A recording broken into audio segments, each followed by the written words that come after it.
Can you imagine that in 10 years when we are sitting here, we have an implant in our brains, and I can immediately feel, because you all will have implants, and we measure your brain waves, and I can immediately tell you how the people react, or I can feel how the people react to your answers.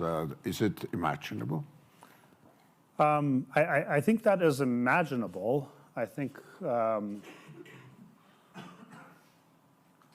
I think you can imagine that. You can imagine, well, you're going to be sort of transplanted into the internet, so to speak, to live forever in a digital realm. In places like Silicon Valley, equality is out, but immortality is in. Everybody's talking about immortality. Google has just established 2 or 3 years ago a sub-company called Calico, whose stated aim is to solve the problem of death. We've solved search, now we'll solve death. And they are not the only ones. And basically they are saying death is not some metaphysical phenomenon. We don't have to wait for the second coming of Christ in order to solve it. A couple of geeks in a laboratory can do it. We are probably one of the last generations of Homo sapiens.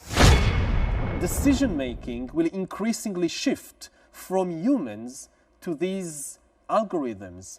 And just as in the early modern age, authority came down from the clouds, from above the clouds to humanity, so in the next stage of history, authority will shift back from humans to the clouds, not to the gods, but to the Microsoft cloud, to the Google cloud. They'll just understand us so well that it will be crazy not to listen to their advice about what book to read, whom to marry, where to work, and what to vote in the elections.